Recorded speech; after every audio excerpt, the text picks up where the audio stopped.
Hello and welcome back to the VR Master League, where today I and Sleepy here will be joined together for Danglers versus Blaze. Probably one of the most hyped matchups for this early season, I'd say. What do you think about that, Sleepy? Starting off with the season with such a banger just on week 2. It appears that Sleepy has vanished for some reason after... There you go, he's back. Oh, I'm here, Buxton. You know, I tried to avoid talking before you were introed me, and then I muted myself and didn't unmute, so, you know, that's on me. But, yeah, I absolutely. This one gonna be just a beatdown, drag-out match between Danglers and Blaze. We saw this matchup in the, what was it, the semifinals? Yes. Or the quarterfinals of the, one of the two of the Season 6 championships, and Blaze was able to take down the Danglers.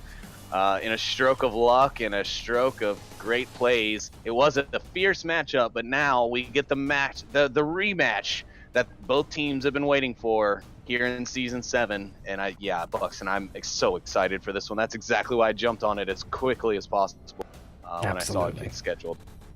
Now, we can get into the bans, which I think are an interesting situation. I think Sleepy can agree that Danglers have made some interesting choices. Going straight into their ban is that they have not banned anything. They have refused to ban anything at all, and thus might face league punishment after this match, according to the words of Sleepy. Well, it's a risk that they're taking, but, you know, they're willing to take it. I guess they feel that the map bans is something that they feel we should get rid of for regular season play. So they're taking this risk. Tried to do my part as a mod to dissuade them from trying this, but at the end, it is their decision, and I am technically not a member of the Danglers team, so my input is not necessarily valid as a team member. So we'll see what happens, but you know, I tried to do my part to tell them, to convince them not to, and I don't know. We'll have to see what happens, I guess. We will indeed, but now for the ban of Blaze, we have the kind of expected ban of Tanker, and for the first map pick, kind of zooming through this, we do have a Bazaar for the first pick, nice and neutral. Not really too surprised in both the ban and the pick here. Blaze, they're pretty good on Tanker still. They played pretty well on it last season, but, you know, Danglers, they still have the edge. They have the edge of being just Danglers. Yeah, well, I think I was reading the Danglers have a 100% win rate on Tanker, so I can see why people would ban against them. Hmm. But either way, we're going to be in for some good one, and we're not going to have any time to talk anymore about it, Buxton. Yeah, because we're going straight into this first round of Bazaar, starting off with the Eastern objective, with of course Blaze on the defense. Starting off, this was Danglers' map pick, as they are the home team. Yo, some already communication come out from Blaze here. What are you kind of thinking that Danglers are going to try for their offense here, being an ex-Dangler? Well, I think for Danglers, our main offensive strategy, is all about the cap. As you know, as a caster, having casted many of Danglers games, it's something that we always have gone for. Whether it be right away or if we try and switch things up and go a little bit more slowly. But at the end of the day, the Danglers' main goal is to just have some fun, and I think that's when they actually play their best, is when they're not too serious about it and they're just kind of fooling around. But we'll have to see if that works out for them today. Blaze, they've been putting in a lot of work. They are definitely a dedicated push in this season, so we'll have to see. But obviously I've got to pull for my boys, the Danglers, though I do love me some Blaze. I'm torn as well. I do love my Blaze very much. Already got Mama Verds in the chat repping for her son's team. I'm going to support Blaze here. I think they're going to take this because, as you said, Blaze did best Danglers in the semi-finals for 2018's Winter Championships, though last season in Season 6 it was Danglers that won instead. It was still close, but it was a Danglers comeback, so maybe if Danglers have practiced in the meantime, haven't played too much Contractors, they can pull ahead over Blaze and kind of make it a little bit of a rivalry.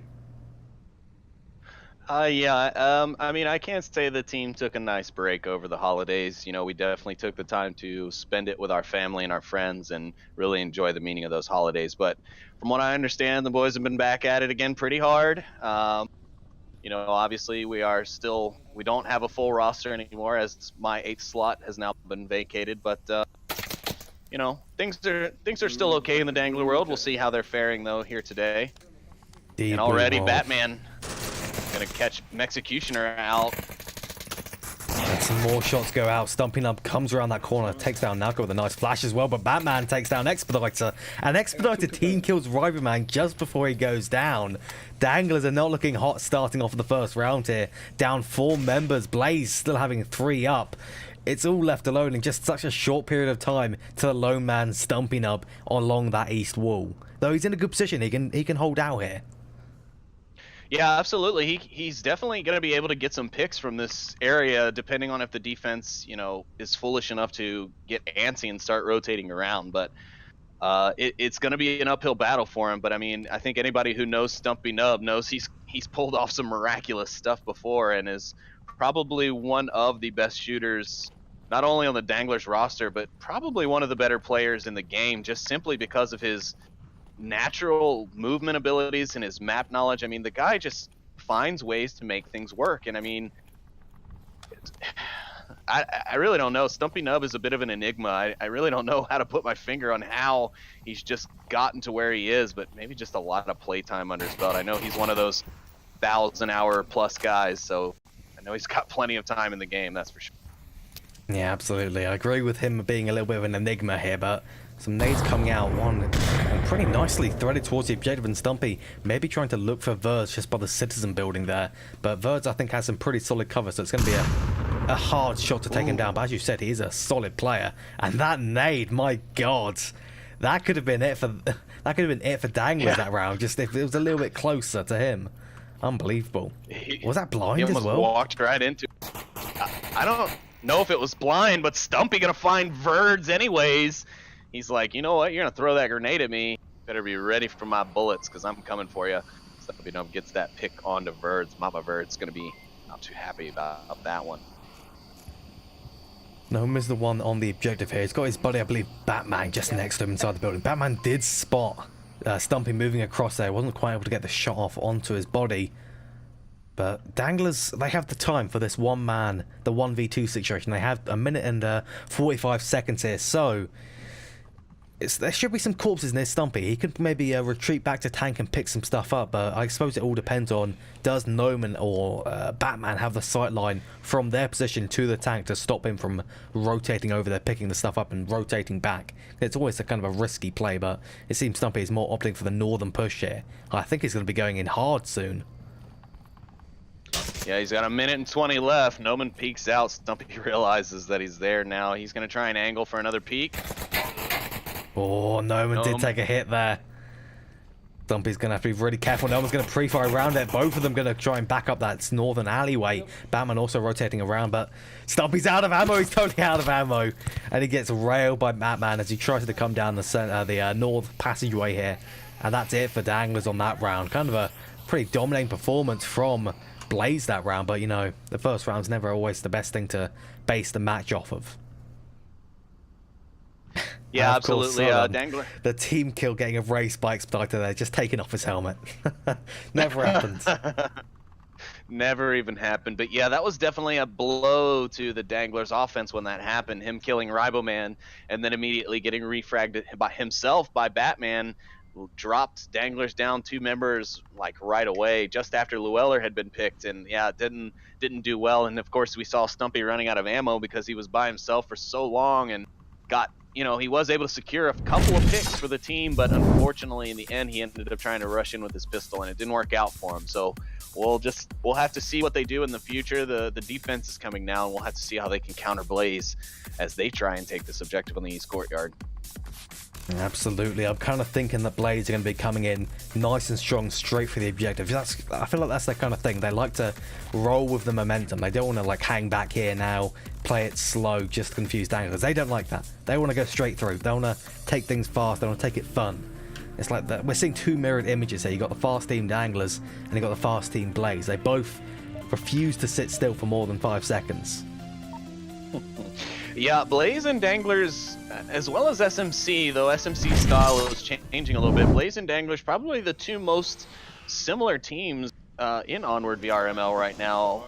I'd say they both play very aggressive and very quickly. Both of them enjoy their shield play quite a bit. Yeah, I mean, they're very I'd almost call them like twin brother teams, even though they have no affiliation with each other. I feel like, yeah, they have a very exacting kind of play style, the very same way that Danglers like to play, Blaze tends to play, and SMC kind of that same way as well, though SMC has become a little bit more coordinated in their aggression as these last couple of seasons have gone on. So we'll have to see. Sometimes fighting fire with fire doesn't exactly go the way you want it to. So. Indeed, I gotta say, Bird's getting really unlucky with the early smoke throws. Throwing 2, both of them bouncing off the wires, the electrical wires under the over the center bazaar. That's Ember tier of just pure unluckiness. I suppose it makes sense, you know, them being kind of sister teams, Blaze and Ember, both equally unlucky. But also, well, this is an aggressive move from Stumpy. This is definitely Stumpy, that's for sure. He's even further up than Naoko is right now, and he's moving through fast with a shield from the north. And he's also looking for Llewellyn. There could be an early pick coming out here, and with the shield nonetheless. They have spotted each other. It's a duel between them. Pistol though. Naoko very strong with it. Still not quite able to confirm the kill. You can see Batman got a pick off there. Stumpy's on the flank, but Naoko really wants Llewellyn dead. He's trying to bait him out. He's turned around. He thinks the footsteps are from the other side. He doesn't know. Naoko wants to try and get the other guy on the side, but he's getting boxed in, and there he goes. A nice pincer from Stumpy and Llewellyn right there. Yeah, Llewellyn actually did call him out quite a while ago. He did call the shield going northeast or northwest early on in the round, so he was aware that Naoko was coming for him. But yeah, Llewellyn almost getting taken down by Naoko's pistol there, but Stumpy Nub able to kind of recover and come cover his teammate really helped Llewellyn out in that situation, I think, because Naoko was a danger with that shield, pistol, and laser combination. He is probably one of the better shield players. Him, Stumpy Nub, Raphael from Globochem, to name a few really skilled shield players here in the Onward Master League. Absolutely, and Verts has managed to sneak his way into the building just south of objective, but he's getting really boxed in. Expediter spotted him, 2 others heard him, and down he goes. Now we are just left to 2 members of Blaze, but it is Prefontaine, and it's also, who's that there? Noman. Prefontaine and Noman coming in from opposite sides of the objective. They stand a chance here. Though it is against 5 members of Danglers, and he's getting taken down by Expediter. Now it's just 1 member. I do think he's going to be able to pull this off, Sleek. I don't know about you. Yeah, I'm going to say it's going to be very unlikely. I mean, Prefontaine, definitely one of those guys who can do something and definitely make some plays happen, but does he have the ability to pull back a 1v5 versus Danglers? I don't know. It's a pretty high-level team, a tier team to be trying to 1v5 against, and so I don't know. It's unlikely, but it's not impossible, I should say. We've seen some crazy stuff happen on Bazaar, but he does manage to find an executioner. That was a dirty pick as well, but Rideman's going to be coming up the stairs. Somehow Prefontaine spotted him. He knew he was on the stairs and decided to drop back. I'm not sure how. Maybe he saw just a sliver of his backpack or something. But everyone on Danglers is starting to rush him. Stumpy has Vert's shield. This is not looking too hot. Yeah, that's not what you want to see as an attacker, seeing the defender having picked up your teammate's shield and Danglers finally getting that last kill onto Prefontaine. Only losing 1 in that round, so pretty dominating performance by them on that defensive round. Now let's see if they can translate it into a Marsoc win here. What are your predictions for how long this match is going to go on? Like, do you think it's going to go to a 4-2, 2-4, 4-2, something like that? Or do you think we're going to go all the way on every single map? Because that's what I'm feeling here. Well, both teams are very cap-capable teams, so there's a very good chance we'll see 4-2, 2-4s, just because both teams have that ability to cap and cap quickly, and cap pretty coordinatedly. But also, both teams don't want to lose this, so I could see it going to the 4-2, 2-4 direction, or I could see it going to all 7 rounds every map. We might be here for a while, Buxton, that's for sure. Yeah, absolutely. But man, with this next objective as well, we've gone from the east side of the map to the west side now. So coming up shortly with that western objective with the defense being Blaze. I think they're going to play the defense very aggressively here. I don't think they actually like to play this kind of the standard defense, which is rather tight because the past ways that you can cap from are pretty easy to get to with some well-placed smokes. So I think they're going to try and cast a wide net and just try and deal with Danglers before they, get into their comfortable, aggressive positions. They want to just lock them out into their uncomfortable areas near their spawn. Oh, absolutely. I don't, if I can recall correctly, it has been a while since I watched a Dangler or a Blaze defense on this objective, or at least that I can remember. But I do feel like I remember them playing a little bit unorthodox on the defense here, like you said. But we'll just have to see. I do know Danglers actually like this objective. They have a pretty good coordinated strike on this objective, and I've seen it work quite a few times. We'll just have to see if it's got enough. Stumpy Nub feeling up Ribo's booty there at the start of the round. You know they're having fun when they're over here touching each other before the round starts. Absolutely. That's a Danglers tradition right there. And we are seeing some aggressive plays from Blaze already, too, moving to that North Coyote building. Yeah, and that's not going to be good if those guys rushing the center street here. Stumpy Nub, Ribo Man, and I believe that was Llewellyn. Where do you go? No, Expediter. That's going to be bad news if they get up there and they don't count for that. I think Stumpy Nub might be looking for it.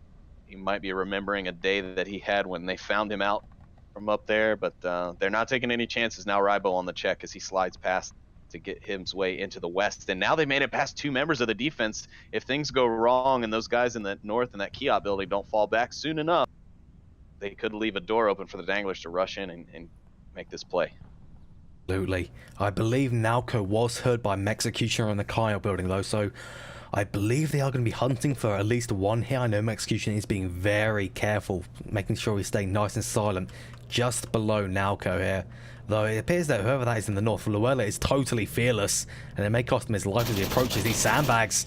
The shots did bring out, but it's not quite enough, though it's Nalco that kind of twins him there, but not before Prefontaine goes down. He's all alone now. Mex is running up. There might be a trade here, and it is a trade, though it is an advantage to Danglers. A revive possible, but are they going to go for it, Sleepy?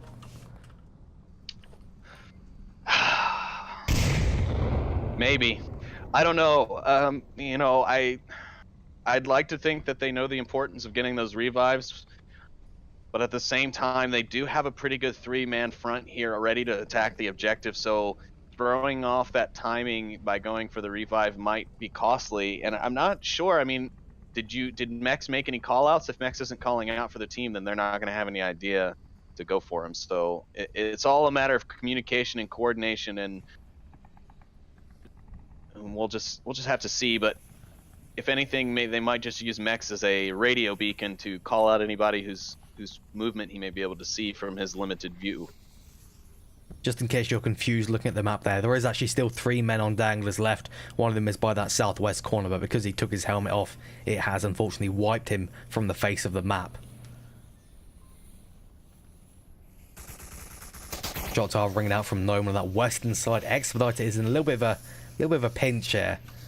The smoke is out, but it's not quite enough for him to allow him to move up to any really useful position. Maybe the bollard just in front of him, but regardless, he does take down one, though gets immediately refragged by Noman. I think Blaze can still take this. It is a little bit rough, and they do have the chance to get the revive onto Batman, and he is also a big source of information, and potentially that's going to allow Verge to take down 2 as he tries to confirm them. It was confirmed, no more info now, but Rideman and Stumpy are definitely in a rather exposed position concerning Verge's angle. Yeah, you're absolutely right. Verge definitely has the angle on this, but I don't think they're going to continue to sit there for too long. I know Stumpy Nub definitely and Riboman, both 2 very, very talented shooters here, and I think they're both very, very familiar with the fact that you need to move after you shoot. And it looks like Riboman might actually be going up to get Executioner here after they lost Expediter on the southwest side. So that'll be good for them, but he better hurry because Mex is going to be very close to bleeding out here at this point. Well, I did get him, but only barely. Oh, Rideman scared me there. He was holding a knife to Executioner's throat after he revived him. This just murderous psychopath. I thought we were about to see a team kill. He's probably just messing with him in the only way the Danglers know how, and that's threatening bodily harm or... Only got one.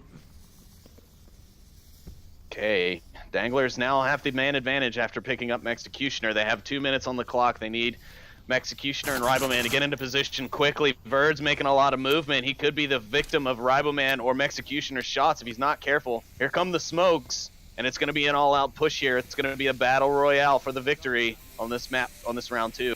Indeed it is, but Noman is in a pretty solid position that I don't think Danglers are going to expect him to be in.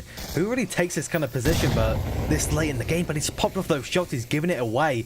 Now I think Roadman's going to try and thread a nade into this kind of area if he has any left. And it seems that the rest of Danglers is rotating around to get around him. There goes Riderman, evening up to a 2-2 now. Noman really doing a service for his team here.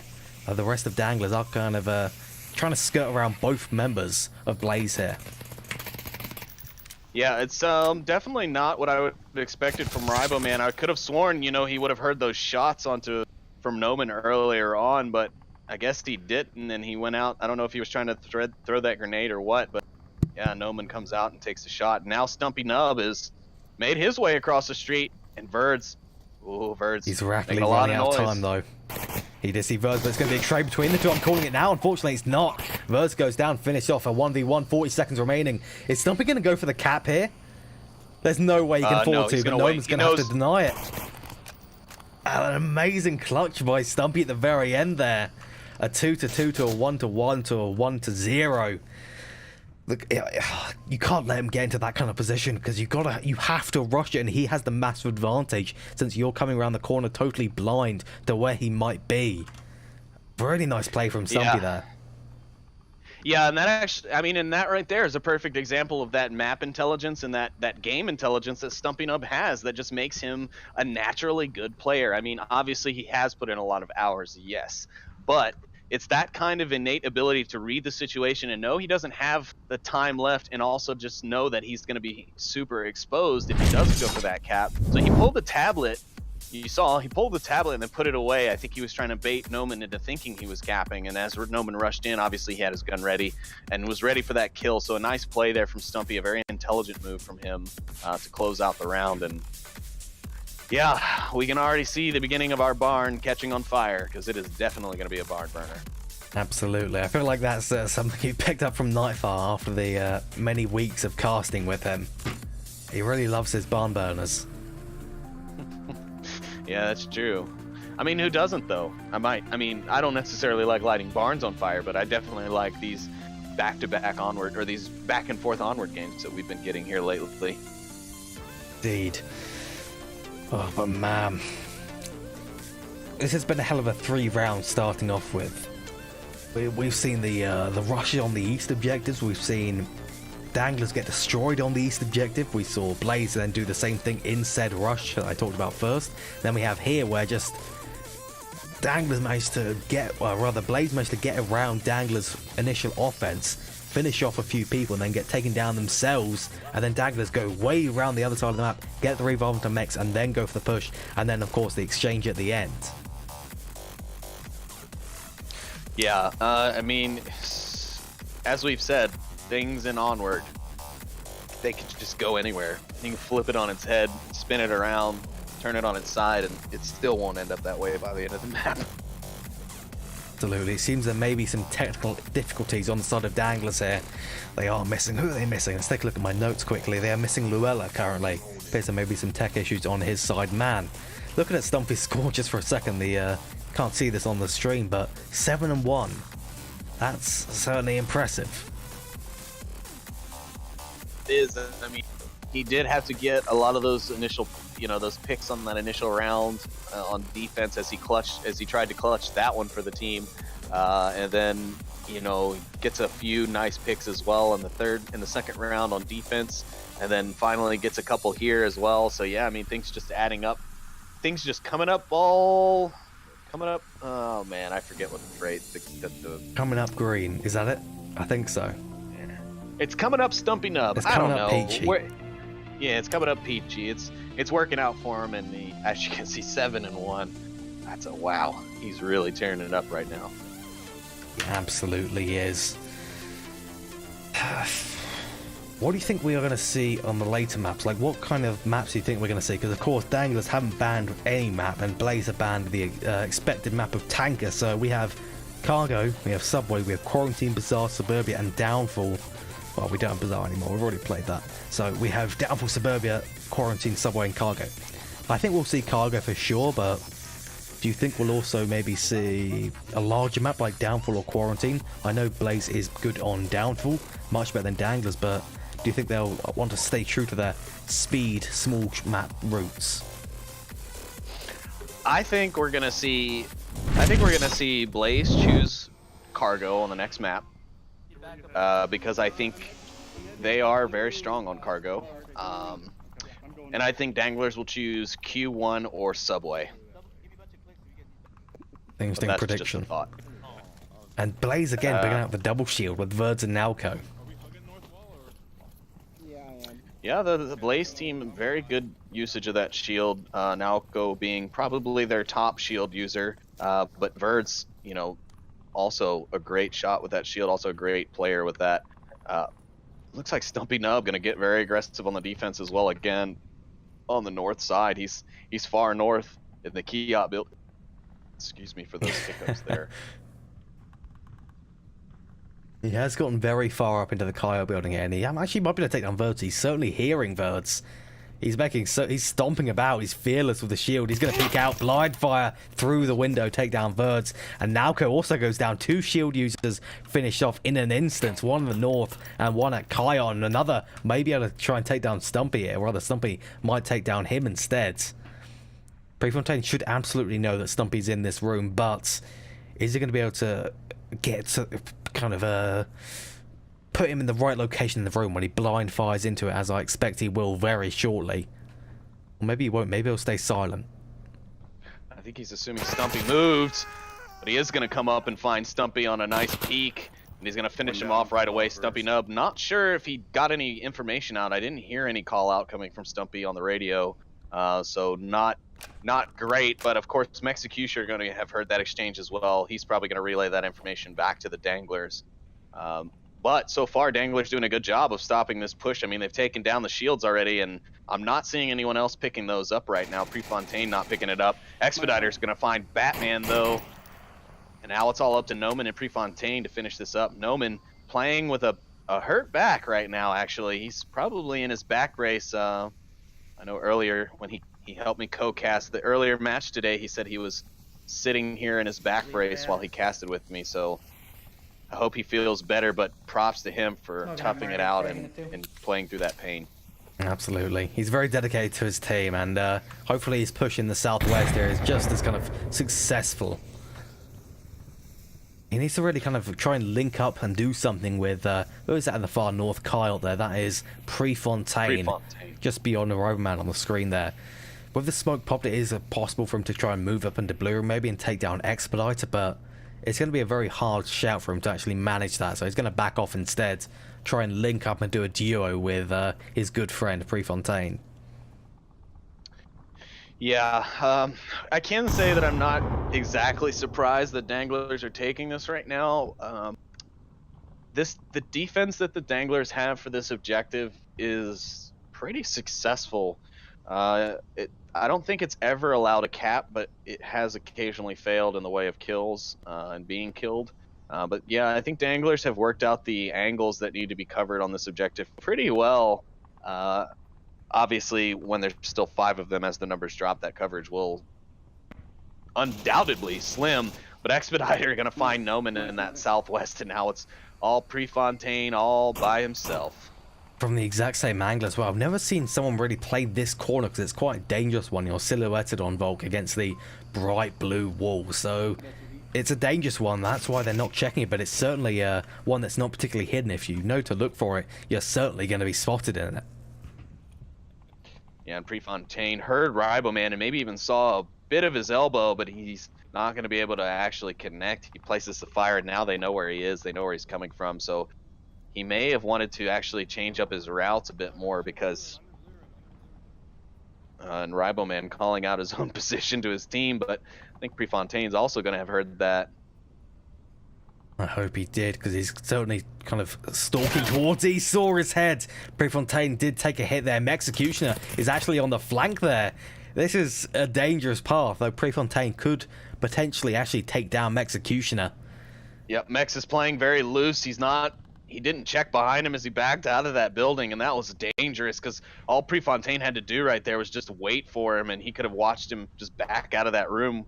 I mean, he literally walked backwards out of that room without really checking his left or right, so Prefontaine could have had that kill easily there, but unfortunately he wasn't far enough outside the room to be able to get it. We're going to play this out. Mex, if they're near you, 3 clicks. Expediter, you're 2 clicks. I'm 1 click. Luelo's coordinating some clicking tactics to try and suss out where Prefontaine is. You said, I believe it was 3 clicks for Executioner, 4 clicks for Expediter. So we're certainly seeing some communication. I think Executioner is going to be bringing out some clicks very shortly.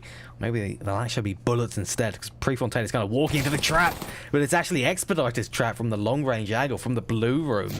Turns out they weren't really needed in the end.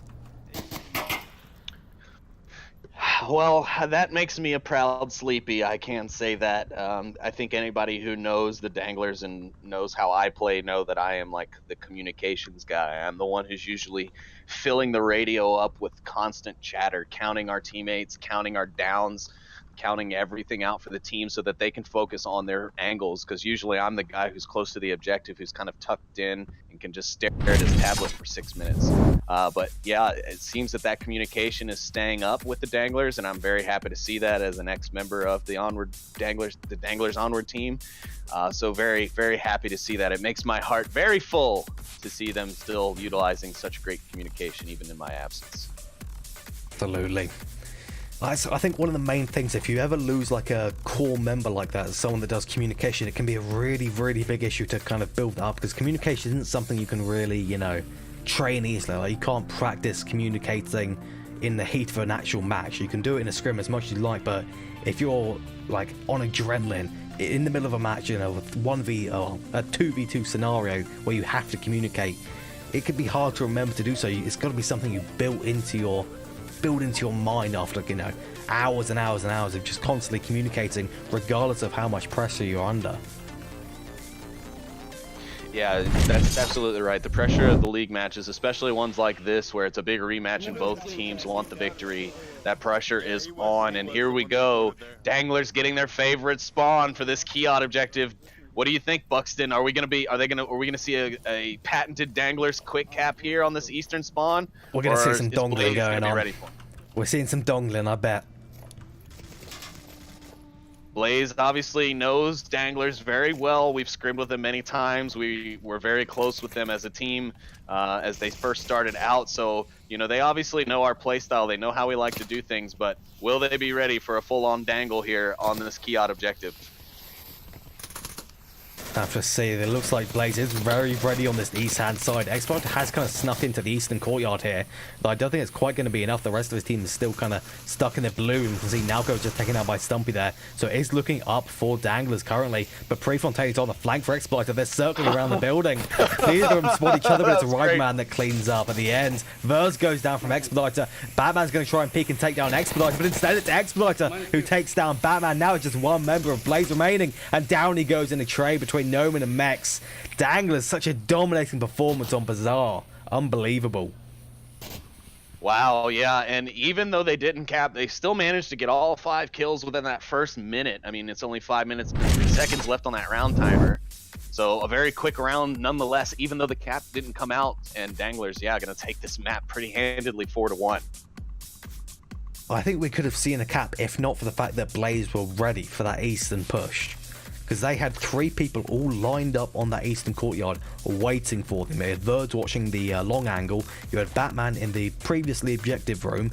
Then you had, who was that? Prefontaine in that building just to the south of that. They were all ready for that east hand push.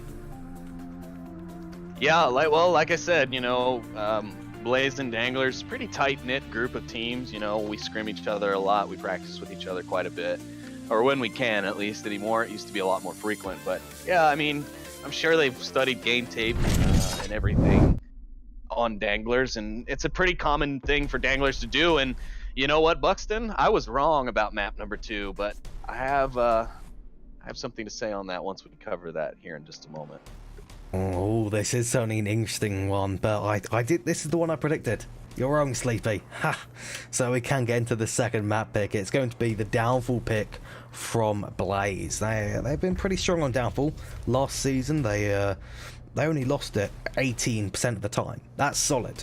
18% of the time for losses is very, very solid. And they played it 11 times as well. That's a very formidable record. Yeah, absolutely, it is. And there's nothing taking them away from that. And I will admit that in the past, I would consider Danglers to be the weaker team here.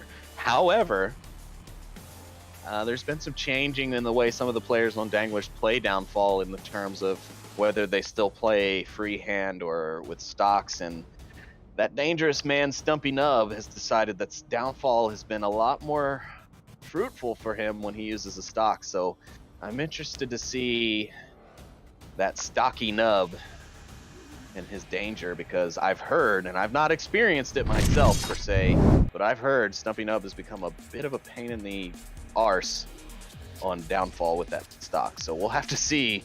But yeah, I'm going to lean right now to the side of Blaze, but I think Danglers might be ready to pull a bit of a surprise on them here. Now, Stumpy Nub using a stock, that's something I thought I'd never hear anybody say ever. He's not a fan of stocks. No, not at all. He is very much a proponent for the free-handed player. He did enjoy the mag stick, aka the dangler tube, as we like to affectionately call it, from ProTube. He did like it when we tried it out at ESL out in the UK last August. But I don't think he ended up sticking with it in his normal play. Then he won, you know, Nintendo and the Danglers were the winners of the community video contest and received a few mag tubes and various prizes as well. And I think Stumpy Nub decided to try out that mag tube, and apparently he really likes it on Downfall. And from what I understand, he's a bit of a beast with it now. So it was definitely a surprise to me. But yeah, Stumpy Nub definitely a main proponent for the free-handed Onward player. Yeah, absolutely. I think the whole of Danglers and the whole of Globachem is well, except for Arsenic, he's a traitor to Globachem for using a stock, but I think the high-level teams, it becomes a hard choice. You want to know how to use a stock, and you want to know how to not use a stock at the same time. It can be very difficult, but for short-range maps, it can be a really big advantage to just not have that extra weight and not have the extra slowness and the encumbrance of a big, heavy stick. Well, not necessarily heavy, depending on what one you get. But they're big, regardless. Yeah, and not only that, it just restricts your movement. I mean, with free hands, you can move your hands literally all over the place without having to detach anything or take any cups out or find your stock when you're, after you've thrown a grenade to replace your hands. So, there are limitations to the stock where you would think that it is not best to be used. And that's why a lot of the danglers use that short mag stock that ProTube offers, because it's the best of both worlds. It allows you to have a stock to tie your hands together to quickly pull up those sights and get those quick draws on the shots, but it also allows you to be quick and maneuverable in close quarters maps like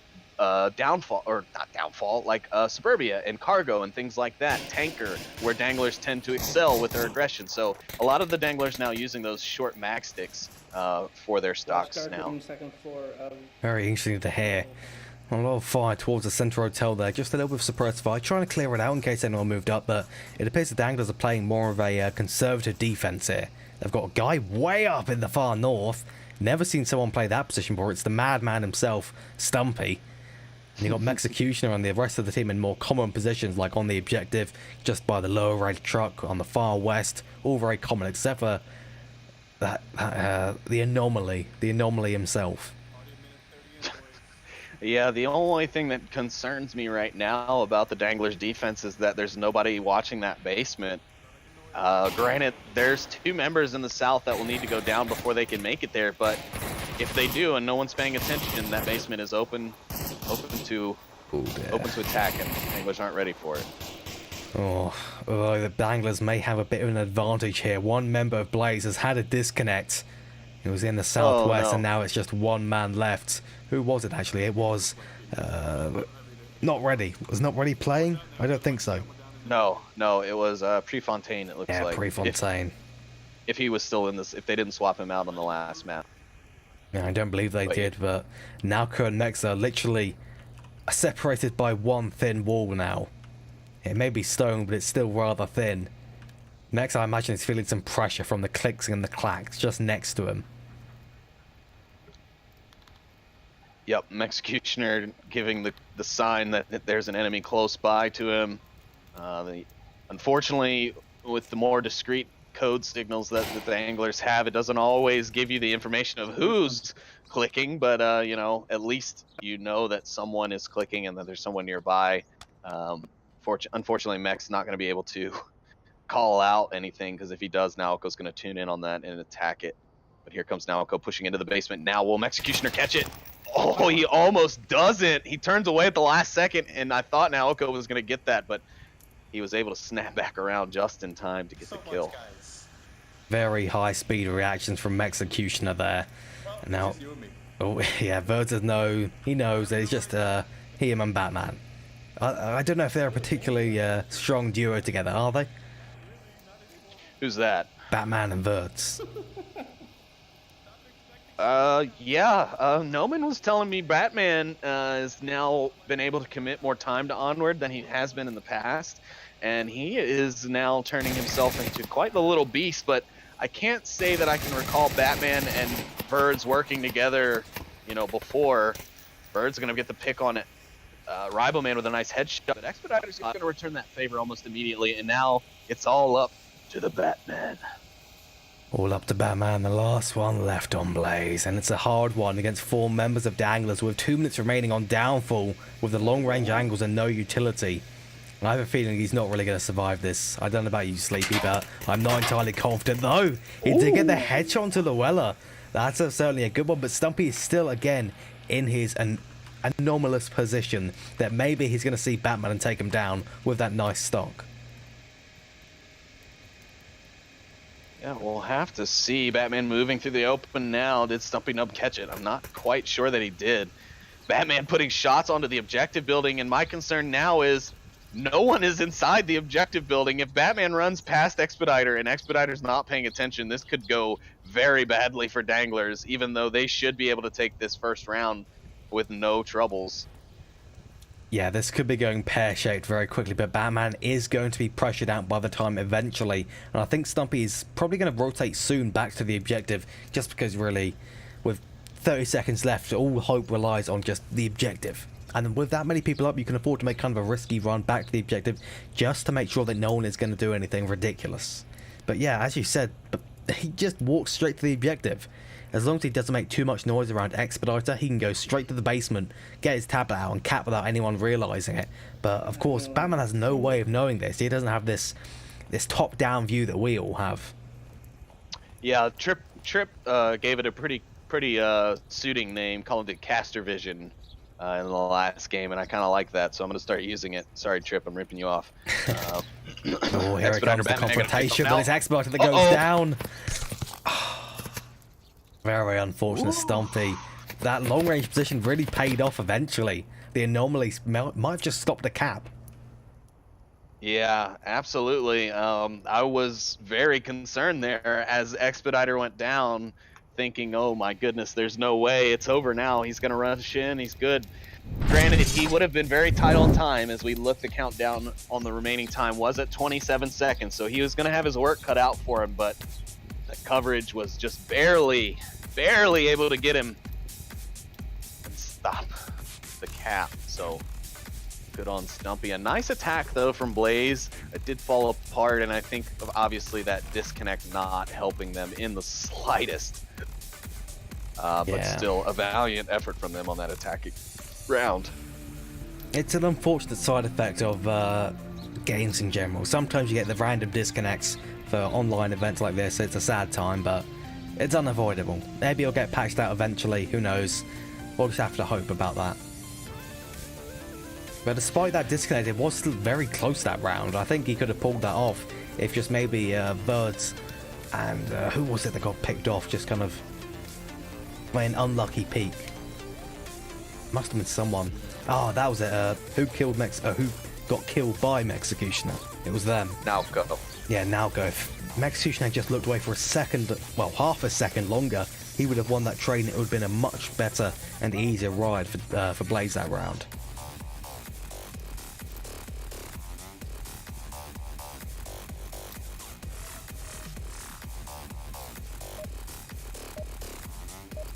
Here we go into this second round now. Popping in onto this. What is that objective? The far north one still? Yes. I lost track for but a second. Don't worry about it. I'm perfectly fine. But the dangerous spawn is... Does Danglers like this spawn more than others on Downfall? Because I'm thinking they do. Because it's the fastest one, of course. You know, Danglers will appreciate any fast spawn, absolutely. But, you know, I don't think they bet on this one very much because it's typically a kind of rare spawn. They are going to see... Oh, they do catch Verds. I think that was pushing up to the helicopter. Is that Nalco? Oh, the nice pick from Batman. Nalco, they picked Stumpy Nub. He got burned by the flames as he went to the heli, which I find very entertaining.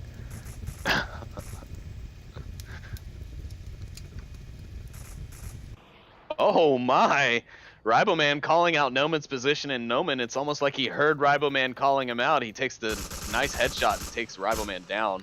And now Stumpy Nub is laying here bleeding out. He's going south. And Llewellyn There's is two of them there. not on his way. Oh, here he comes now. I think Stumpy Nub giving him a little bit of a whimper, saying, "Are you not going to come get me up?" He really wants to be picked up. He's desperate. Well, and I think it would be obviously in the Dangler's best interest to get up Stumpy Nub, not only for his abilities, but also just the sheer manpower that they're going to need as they try and push in on this Blaze defense. Absolutely, but I thought there was a guy pushing there. I thought Noman was trying to push up to confirm Stumpy, but no, he's still hanging back in his position, just in that crate building, the solid one for defending this north objective. And speaking of solid positions, Nalco, by the center heli, he's in the, what do you call this, the Legionnaire position? I'd say so, prone by the heli, really hard to spot, and very nice sightline onto the far south. Yeah, I'd say a Legionnaire spot. That'd be a fitting call out for it, absolutely. Noman, though, he did exactly what you said he thought he was going to do, and he has pushed up. He's now almost to the far northern hotel and kind of found a nice little divot here, a little valley in between two little ridge lines on this hillside to where he's in the open, but yet he still has cover if he needs it. So Weller was able to get that revive on Stumpy as Noman didn't have the sightline on the spot, but so now Danglers at 4 to Blaze's 4, and we've got about 4 minutes left, so just 4s all around. Birds, I think he's getting a little bit bored sitting by this wall watching the far south. He's singing to himself, he's dancing. Free, don't die. And he's screaming to Pre, telling him not to die. I'm sure Amazing. Prefontaine is thinking the same thing. Please don't die. But some nice shots coming in from what it is. Yep, that is Stumpy Nub. Prefontaine gonna try the old tablet waggle to see if he can draw out more of Stumpy's fire, but Stumpy not falling for it. Yeah, oh, Nalco though, or not Nalco, Noman though on that far north side. He's moved up to a very aggressive position on top of the roof of North Hotel on Volk. That's certainly an interesting one, but it's going to be such a good angle to defend the objective though. I'm getting flashbacks against, was it Danglers during the semi-finals? He was stuck on the roof and then went for the cap. Though he did manage to get the weather release this time, and he might be able to get Stumpy as well. He's crossing to the open, slaps his hands back on his gun, and takes down Stumpy. Now it's just a 2v4, but I'm still thinking Noman's going to be having like some kind of flashback to that fated match. I'm up on rooftop. Yeah, definitely. I'm really surprised that Stumpy Nub was taken out by Noman there. He fired on Llewellyn and killed him. I'm really surprised Stumpy Nub didn't think of that as he pushed way out in the open. I mean, just completely out in the open, right across Noman's path, and gets taken down. Obviously, like we've said many times, they don't have the caster vision we do, but I would have just thought that from the sounds of the weapons being fired that he would have known not to make that push without checking.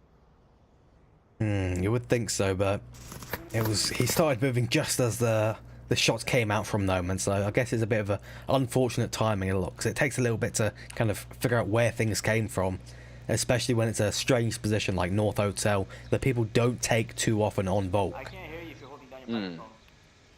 Yeah, I mean, it's very true. Not too many people are able to make their way up there. Noman, one of the few that I've seen that will attempt it even, but... Expediter, we gotta move. 1 minute 30. Execution knows that he and his friend Exploiter have to move up the west side here. They only have a minute 23 remaining, but there goes Executioner, and Birds really wants to take down Expediter as well. He's by the church. It's foul language from Birds. Restrain yourself.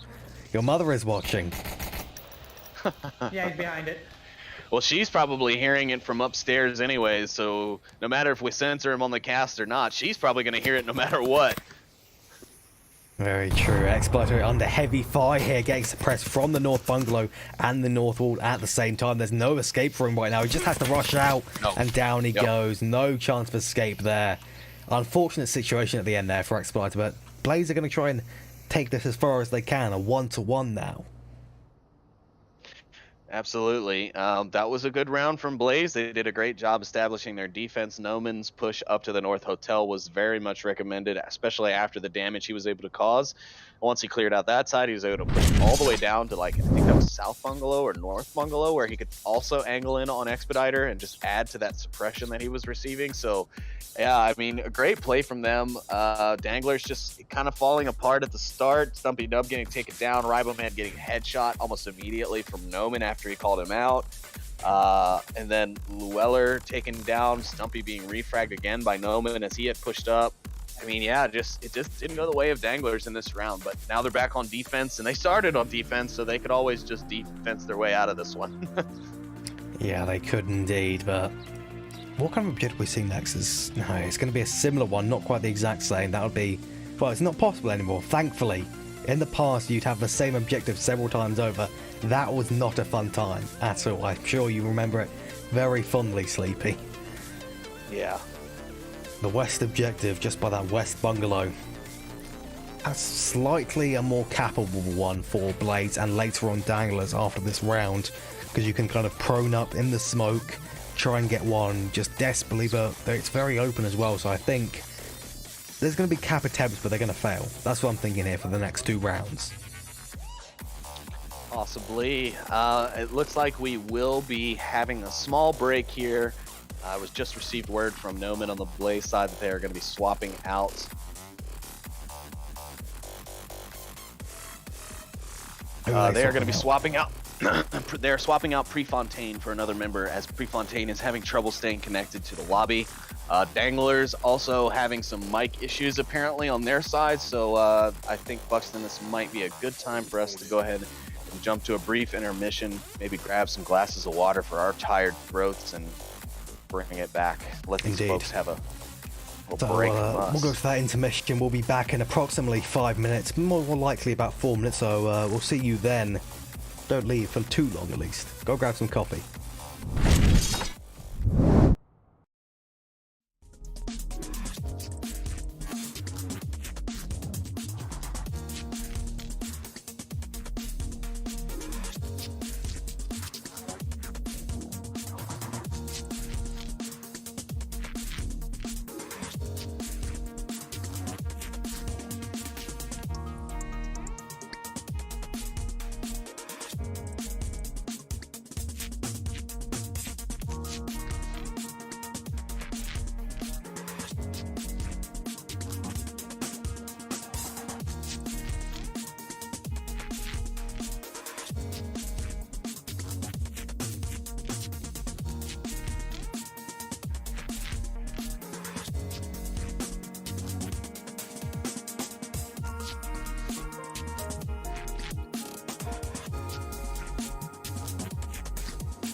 With no warning, we are going straight in a minute before their timeout was actually out here, so we're going straight into this third round.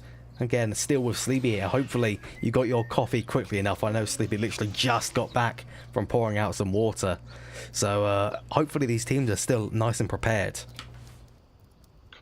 Yeah, I don't think such a small break like that is anything to break the focus of either of these teams. You know, Danglers used to playing those long days. They've played those tournaments. They've played those LAN events and had to fight their way out of losers brackets for an all-day fight, basically. And then, of course, you know, Blaze, they've done their fair share now of a few long play sessions as well between, you know, open qualifiers and round robins and various tournament aspects that they've fought their way in through. That's a big thing about Onward, the stamina, because especially back in the old days of the Onward tournaments, I think mostly, well, long before most League players even started playing Onward at all, you'd have the tournaments that lasted like 8 hours long, where you'd have beginners, you'd have the proto boss fight, whatever they were, way back when. It was an interesting time. It certainly required a lot of stamina. I think that's how your veteran teams like Globo and Boss Fight and the beginners, they've got all of their stamina from that, and they just aren't phased by it anymore. And it's an important thing for a lot of newer teams that might have to work on, just because you can't afford to let yourself slip after an extended series, especially if you go to something like a grand final where you'd have to play a best of 5. Oh, absolutely. Yeah, that's definitely not easy to do in the slightest. Best of 5s are painful to play through. Stumpy Dub is going to connect with Verds and find that kill. They're already aware of Naoko's position with the shield. He's already taken some suppressive fire from the defense here. He's fired a shot back as well. But Naoko and Not Ready are with him in the south to help this push. So we'll see what it is. Oh, Stumpy Nub might be the victim of Naoko's pistol from long range. It's if he so doesn't long find range, though. I don't think he's going to be able to do it, Sleepy. No, I don't either. Maybe in the next update, as Mr. Death has told me, pistols have become much more improved in the next update. Riboman, though, he's going to find Naoko on his as he slides out from the Western Church, and Naoko's made his way up underneath. Noman with a nice grenade there, but Stumpy no longer going to be there for him to frag. One behind dumpster. And here comes the smoke onto the objective. This could be a cap here. Noman's pushing his way up. Does Executioner see him? No, he does not. Riboman watching the base of the stairs. Is he going to catch Noman out?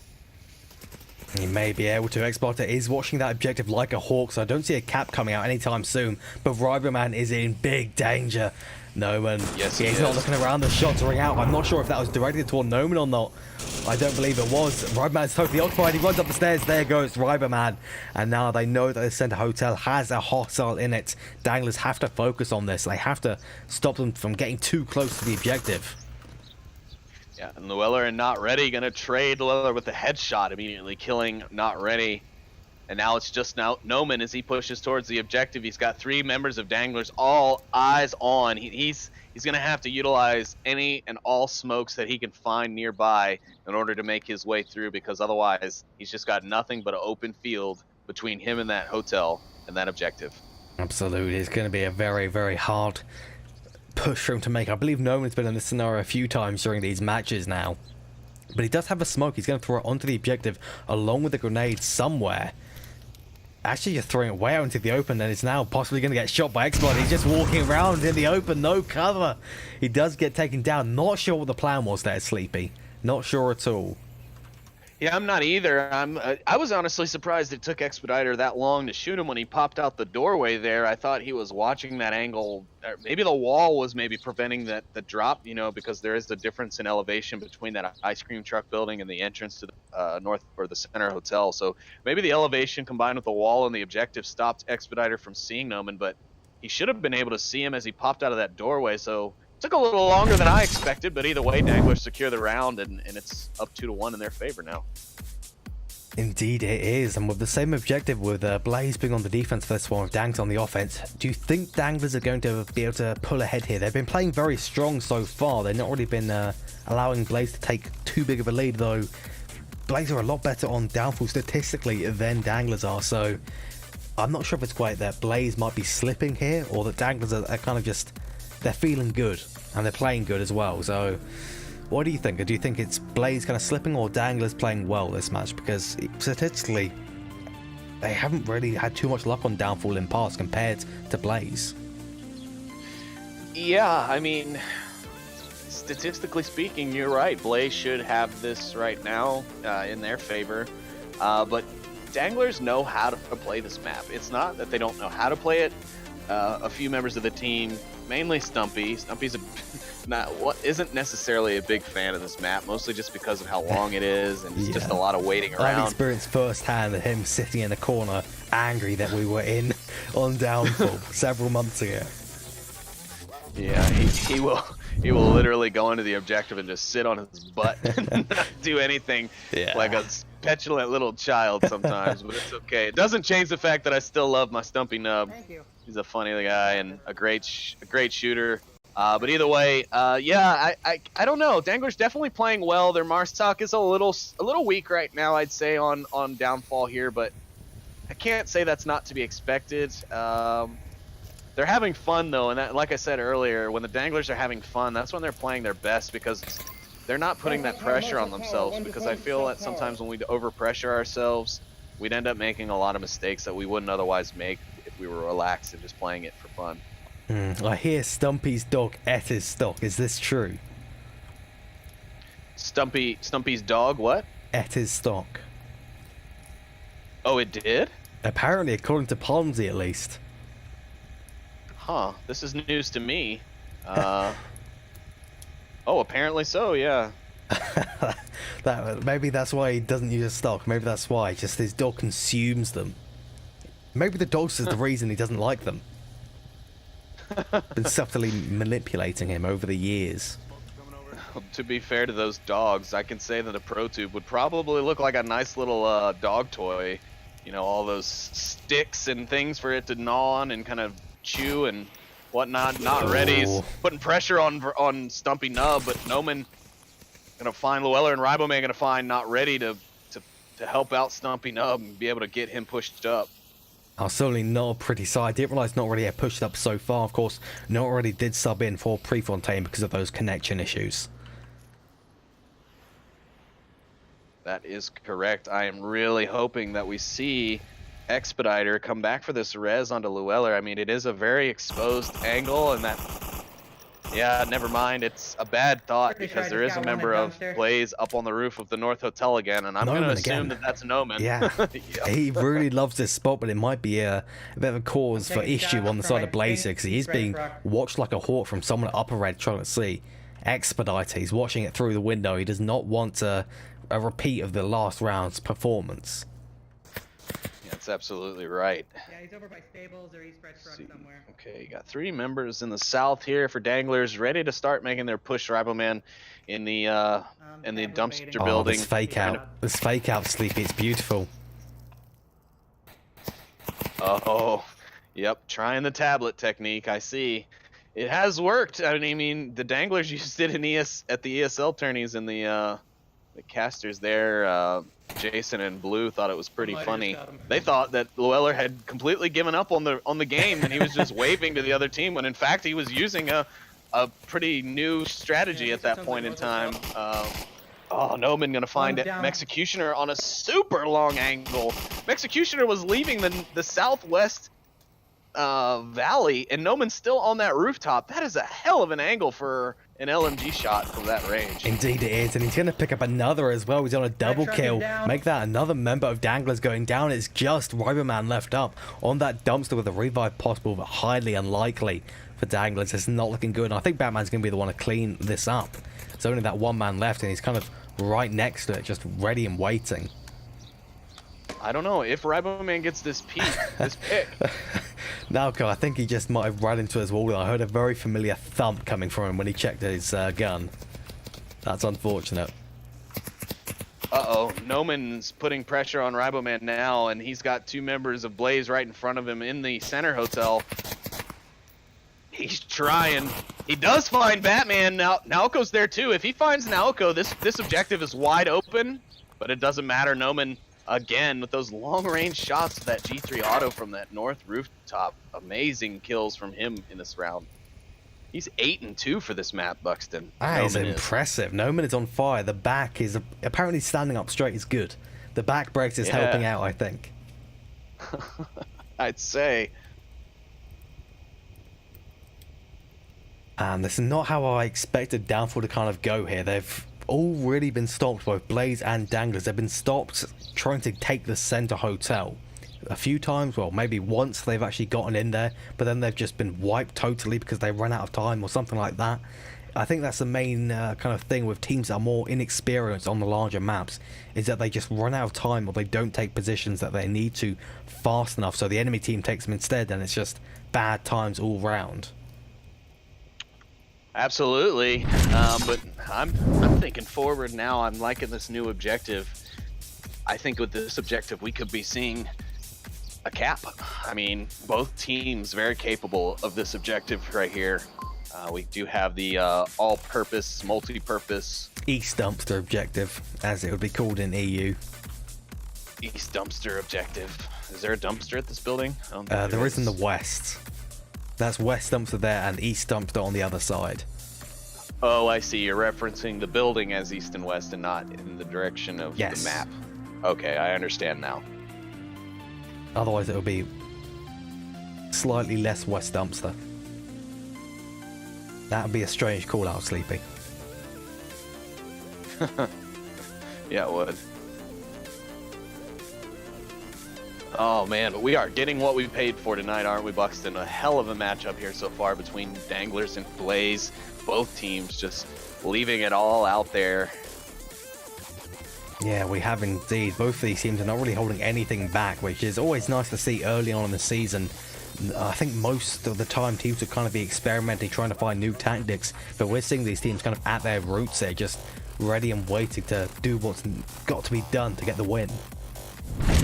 That's it, and that's one thing I like about both of these teams is their adaptability.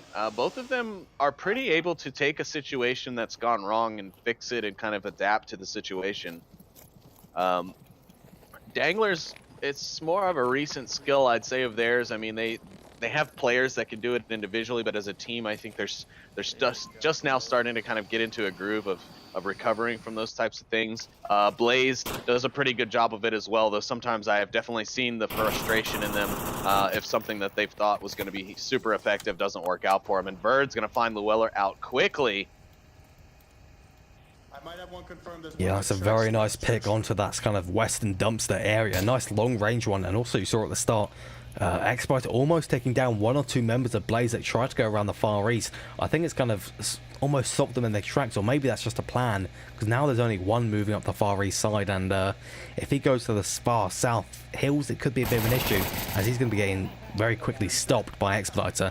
And it seems that Nalco and Verds both killed Llewellyn at the exact same time, simultaneous shooting. They're very coordinated today.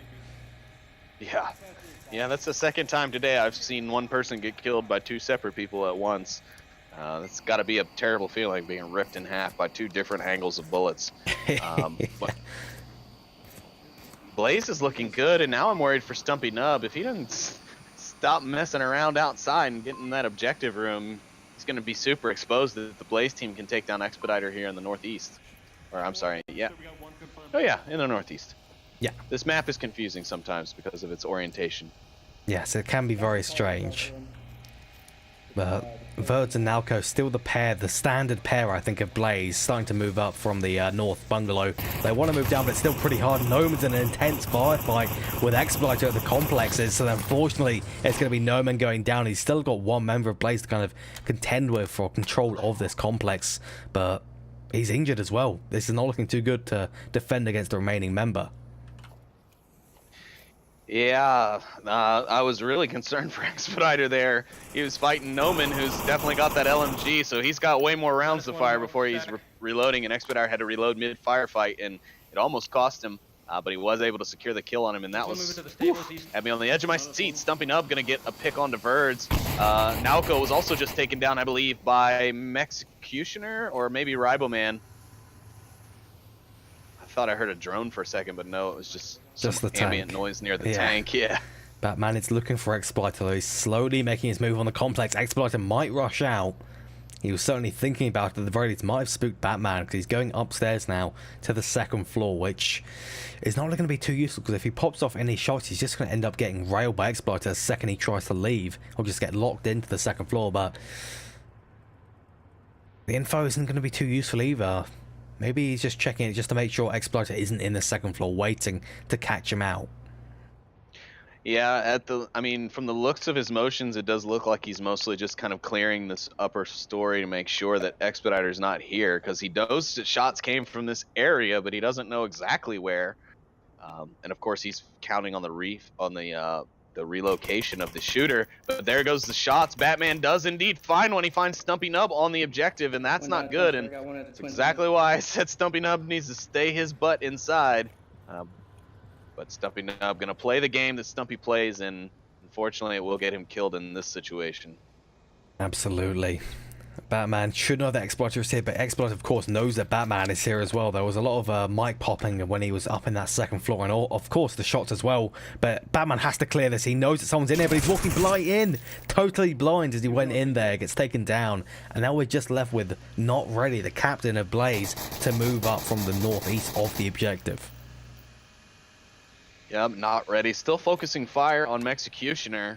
He's in a tough spot. He's in that bungalow. He doesn't really have the only direction he can really go that's not going to be covered by the defense is back towards the direct east, like just back into the east towards the east stables and the eastern church there.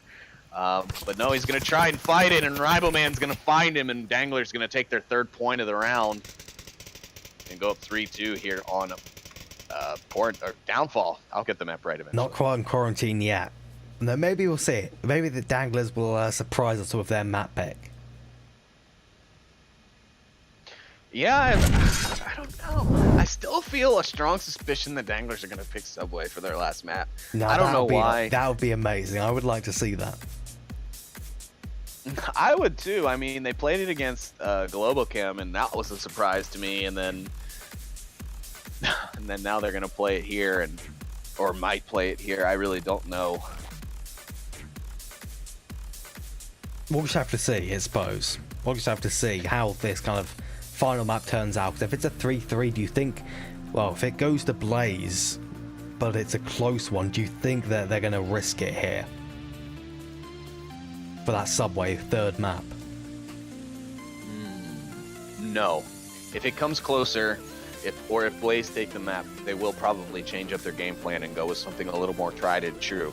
But they have to be careful, because if they choose Q1, Blaze is a good match for Danglers on Q1. Blaze is a really good team on Q1. Their coordination really puts them on top in different situations against Danglers. So Danglers will need to be careful on Q1 if that's the way they decide to go, but who knows? They could decide to take it to Cargo if they're feeling confident, though I would recommend highly against it with both Not Ready, Malco, and Birds there. We could be seeing some double shield play, and on Cargo, that's not what you want to have to go up against. I mean, it's just dangerous. Yeah, it is very dangerous. And just a reminder, if you do have your Twitch Prime subscription available, it's free. You can drop it into the channel, help support us casters.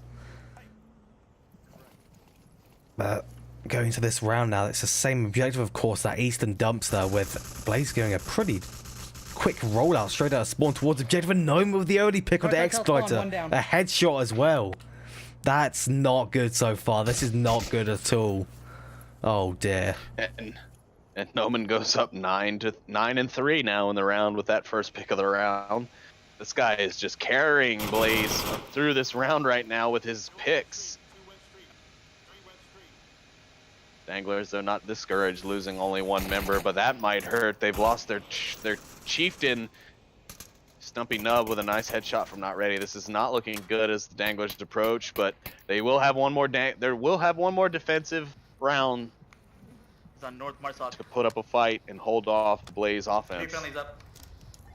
Indeed, they've lost their moral support, their moral pillar of Stumpy Nub. It's a strange moral pillar, but it's a moral pillar nonetheless.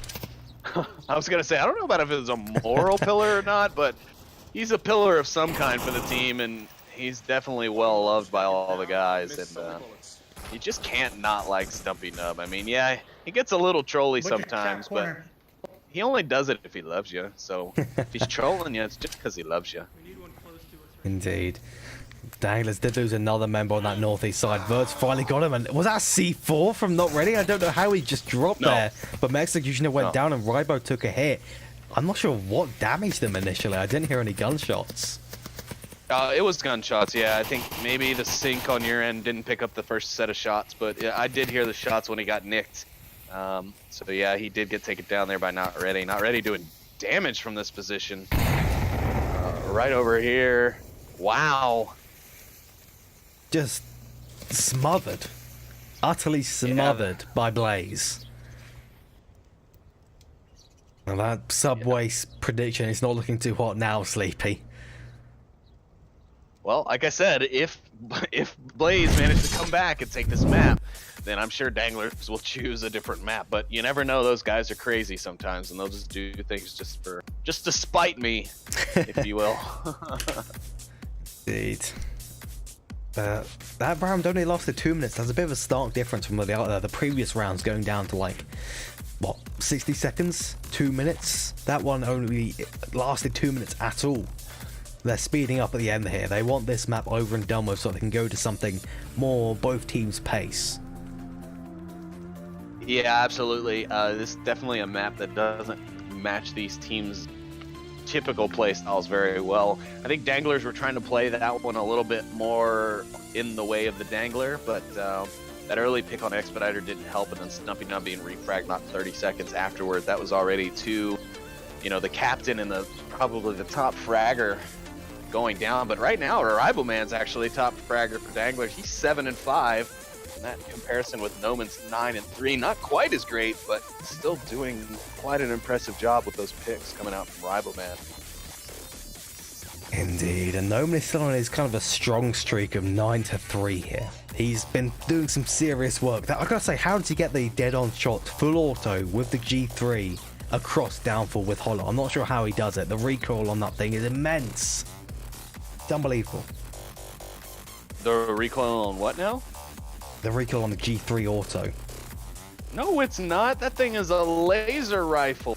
You just have to make sure your hand stays steady, and that gun will fall right back to the same spot every time that round goes off. Trust me, we've experimented on it. The G3 auto, and that's why I use it. That's the gun I used, if you recall, back in that SMC match where I went hammer and just went Hulk mode on him. That was the gun I used, and that's why it's a laser gun. I say it's just Danglers that experience the laser gun effect. It's built into the game, but this spawn is dangerous, Sleepy. I think we're going to see a big clash at the center map here. Absolutely. Blaze already trying to put pressure on the defense to let them make it out of their spawn box, but Danglers luckily aren't going to be taking the bait to get too aggressive. Snumpy Nub better be careful here if he peeks out. Yeah, that Noman, I think it's Noman there. No, Noman's in the south. He's the one pushing from the corner.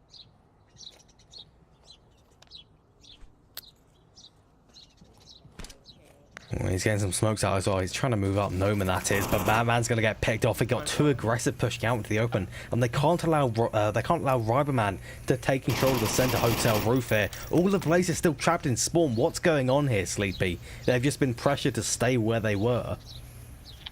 Yeah, you know, I thought that they were going to make some good ground since they were putting some pressure on the defense right out of the spawn, but that's not happening. As you've said, they're stuck in their spawn. The only one who's really made any ground is Verds, who's over here in the Western Red Truck building. He's the only one who's really gotten anywhere, and yeah, I mean, Ribo's been able to pick off one already, and he's going to need to be careful because they do know he's there now, so they're going to need to change that. Verds has been spotted out by Executioner. Yeah, Executioner. He's going to have to be very careful in his next moves. He's getting very suppressed here, and he's also been called out by Riberman. Is still fearless inside the center hotel. Takes down Nalco, but gets refragged by Not Ready, unfortunately. That has opened up the center of the map, but 3v4 with this objective, it's going to be a pretty hard one, but still possible. But the Blades are fragmented. They've got one guy center, one guy west, and one guy east. I don't particularly feel that their chances of being able to group up and do anything special here are particularly high. I'm feeling a Danglers win. Right now it is looking that way. You know, seeing their spread, I'm not seeing as much of an issue with it as you are, I guess. I actually like the fact that they're spread out that far, because now, as long as they position themselves with the right amount of time left, they could actually execute a pretty nicely timed coordinated attack, and all they need is to pick off one more member of Danglers to make things a little bit more fair. And that's, I mean, Expediter, he's sitting pretty that's Llewellyn, sitting pretty exposed out there. And that's a good point, actually. They just need one more pick to even up, and Noman, the sharpshooter with the LMG, is prepped in the south, ready to pick off anyone that's exposed. They can very quickly make this even a 3-2 if they wanted to. I'm on Marsock Hill. yeah, they absolutely could. Noman is slowly starting to move down here. It seems he's in pretty good pace with the rest of his team, though, whoever that is, way in the kind of central northeast of the map by the North Bungalow. May have to pick up the pace relatively shortly. Should be able to get down to South Bungalow without too much issue. He has plenty of time at the very least, but anything's possible to cut that. Like, maybe they could lose Center Hotel, or maybe some suppression will come out, and that 2-minute 40 can go down very quickly into 30 seconds remaining, and you're still like 50 meters from the objective. Yeah, absolutely. And that player you're speaking of is Verds. He's the one pushing up in that open field. Noman here, he's going to get himself now into a position in the southwestern valley exit. He's going to be able to find two easily if he takes these shots, though. It could end quickly for him. He's going to be able to see Llewellyn pretty easily. I don't know why Llewellyn isn't checking behind him. It's like they feel like the south is completely shut down. Noman being very patient here to not take the shots, and there it goes. He takes the shots. Llewellyn is dead, but now the defense is going to be aware that Noman's position is now south of them, so they're going to have to be extra careful on this objective. Noman didn't actually see until the very end there, where he finally peeked around a little bit more and saw just the black speck by the rock that he knew was out of place after the hundreds and hundreds, possibly 1,000 hours of practice, some of which will be playing on Downfall. But not ready? Is he able to... I thought for a second, I almost had a heart attack. I thought that he might be able to just walk to objective. I saw that just for a second. Unfortunately not the case, but everyone on Danglers is kind of focused towards the south. Exploiter was picked off there, and that could allow Nori to just walk to objective and get a cap in here. Yep, that's very true. He's going for it. He is, and no one's there to stop him. Executioner not paying any attention to it whatsoever. He's checking every now and then, but it's going to be too late. He's already got tab out. He's already coming in. The smokes are coming in now. That's going to cover that noise, and this is going to be a cap. Not ready here. Executioner going to find one, but he's going to need to check that objective very, very carefully, and he's not ready already. And there's the cap. There it is. It's going to be the 5-3, Sleepy. The 5-3. Could any of us have expected this? The 5-3 here. Unbelievable. Nope, but I bet you the Danglers will think about their defense. And I knew as soon as I saw Stumpy Nub in the basement and Executioner only focused on the south that not ready cap was coming out. And good for him. I mean, that was a great play from Blaze. They really took a situation where both of us kind of counted them out there and turned it around. So kudos to them. Indeed, very well done by Blaze there. Now the third map selection, I wonder what this is going to be. You predicted, what was it? What was your actual prediction for this third and final map after Blaze, one Downfall? I'm going to say Danglers will take it to Q1 next. Because I think Cargo would be a risky move with Noman or with Nalco and Verds, both being good shield players. I think Cargo wouldn't be the choice. Subway's too much of a risk, though they may take it just to throw off Blaze, though I don't think Blaze will be thrown off by it in the slightest. And I think Q1, they think they'll have their best chance, but I was completely wrong, and none of my choices were accurate. So Indeed. It's the caster's curse. You're always wrong, sometimes right. This is true. I just thought I knew my old team better than that is all. Yeah, and the third map is going to be the Suburbia pick. This was the pick from Danglers, the unpredicted one for the third and final map. Despite Quarantine, Subway, and Cargo all being open, they just didn't feel comfortable taking that. Yeah, I think they knew that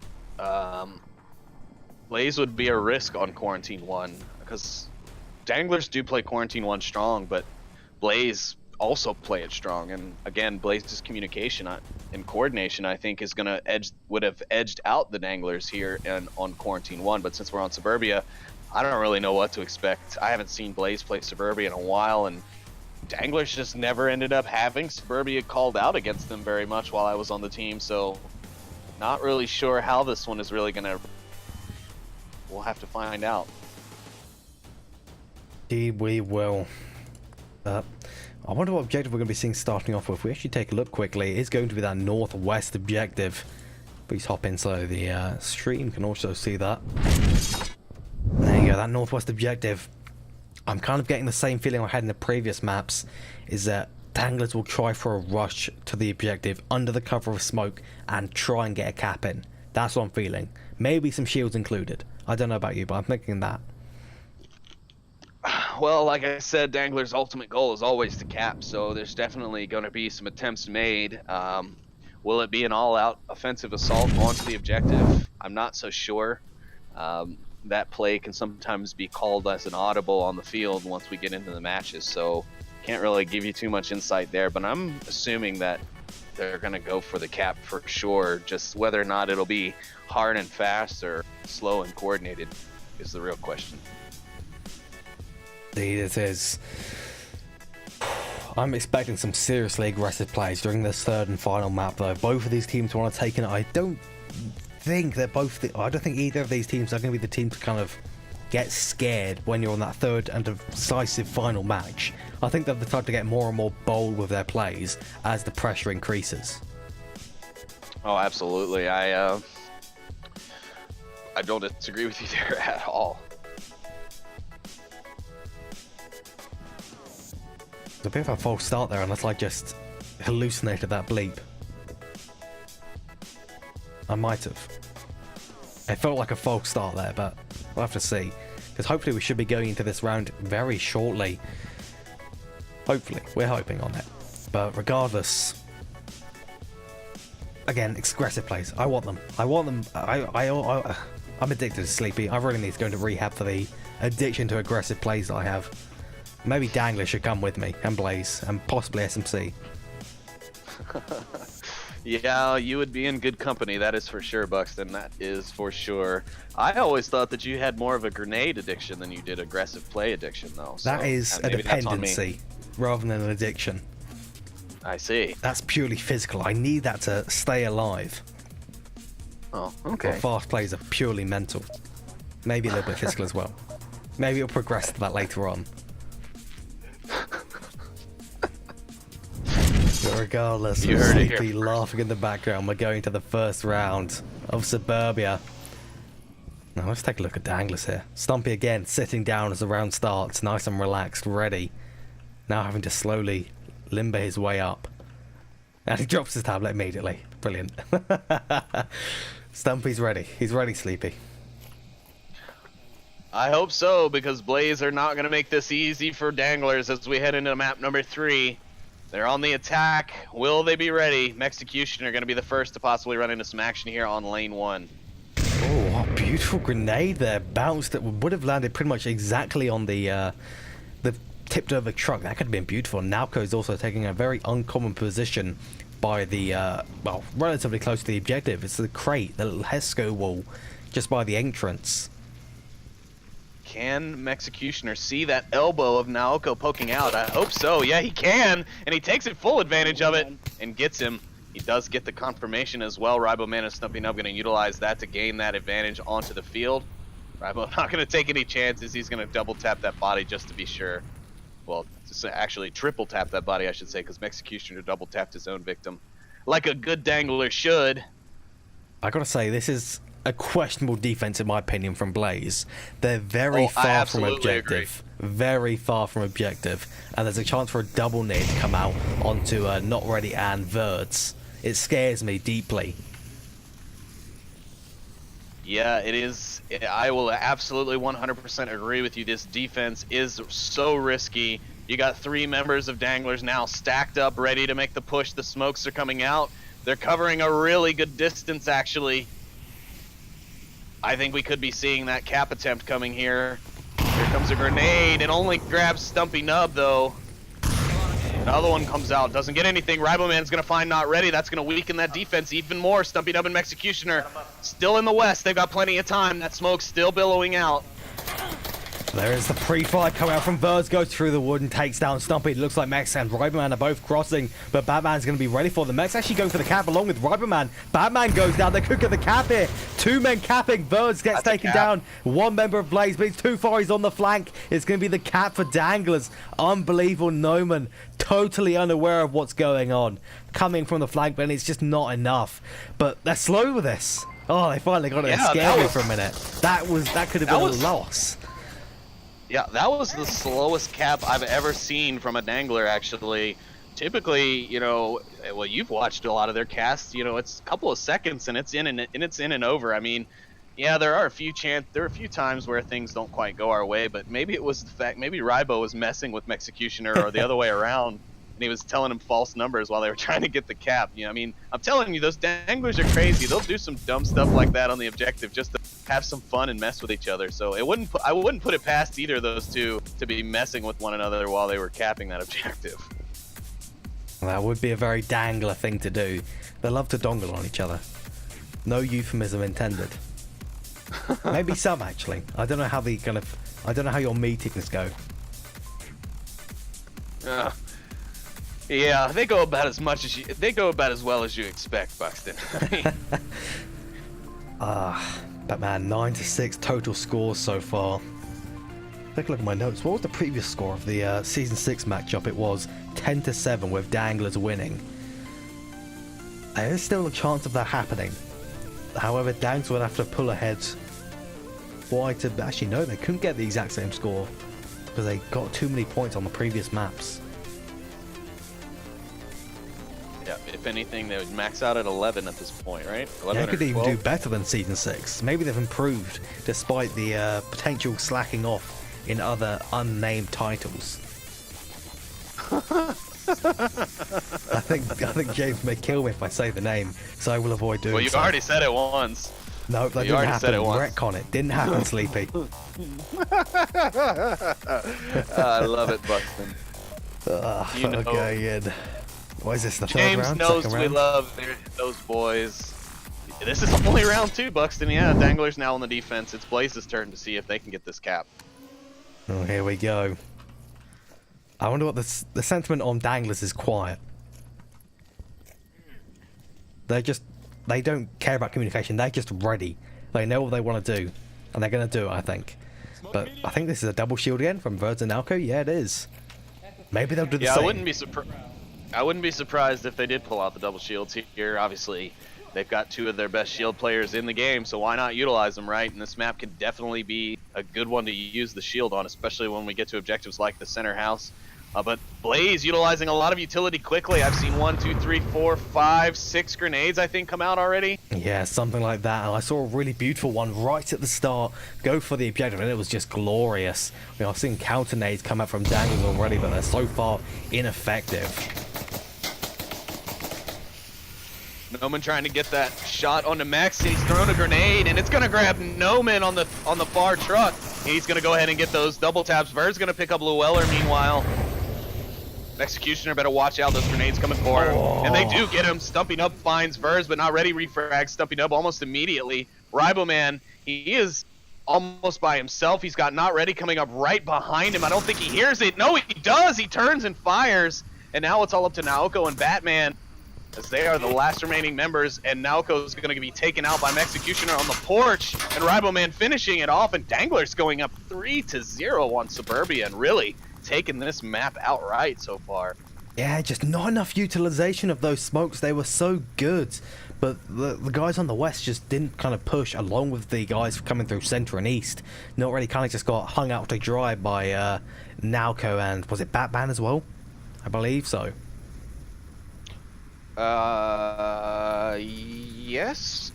I don't know. That round went pretty quickly, especially with all the confusion and the smoke. I could barely see what was going on. So thank you, James, for that kill feed that was added not long ago. Yeah, that's easily the best caster edition of 2018, I think.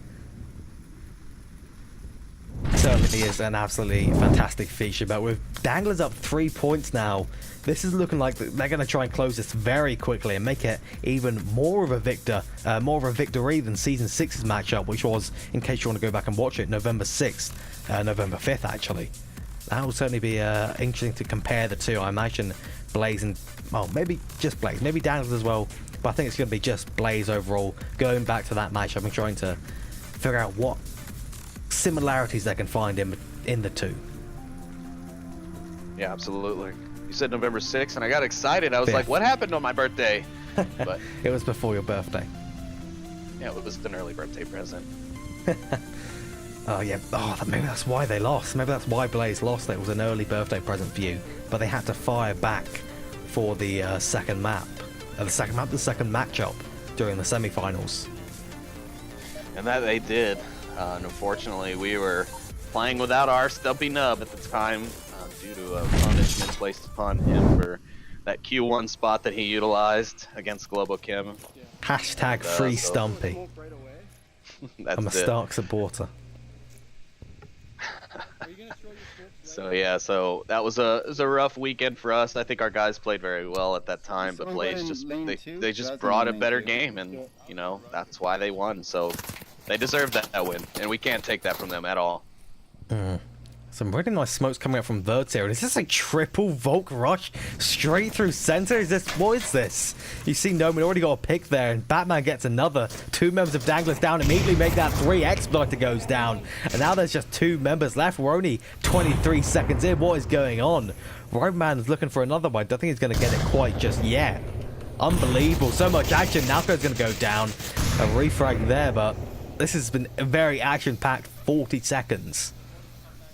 Yeah, it has. The only problem is that now if Blaze don't get the picks, they're too far out. If they get picked, or if the remaining 2 members of Danglers can squeeze through a hole, there's no one covering the objective. I mean, there's absolute open fields between the objective birds. Luckily there to pop out at the right time to catch Llewellyn, and now it's all up to Riboman. But so I'm gonna say pretty clearly Blaze should take this round, but you never know.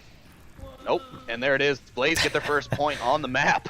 Very impressive, and Riboman kind of like a little whimper there as he went down, kind of slightly sad, but not too bad. He wanted to take it forward, but it's not going to be the case.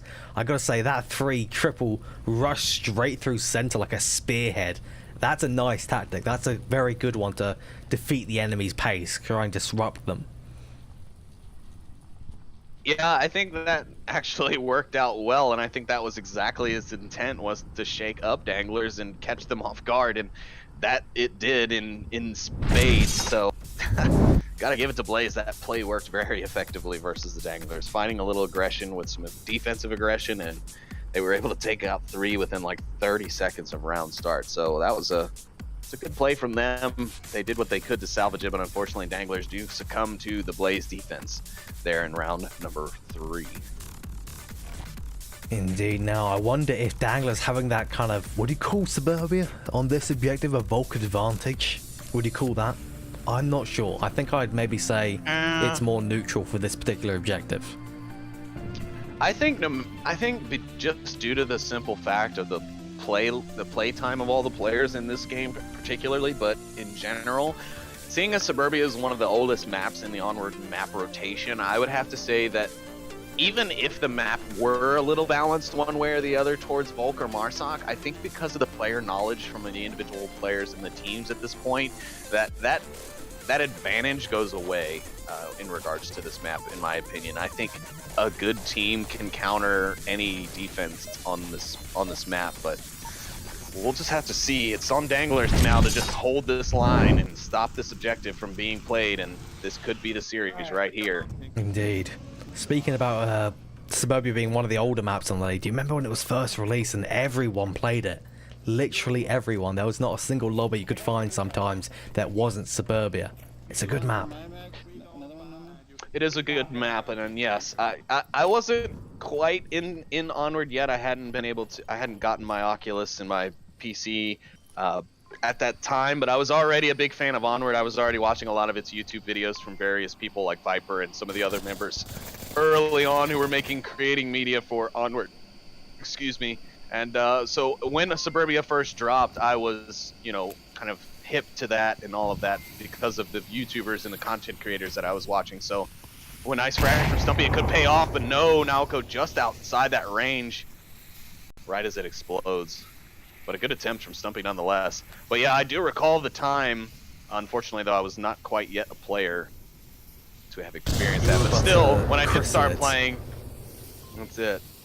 But when I did start playing, Suburbia was probably the most popular map to start a lobby in, and typically one that you would go to if you're just too bored. And that air burst from Birds is a perfect one. It does catch Riboman out. Stumpy Nub's going to trade with Batman, and Batman's going to be immediately revived.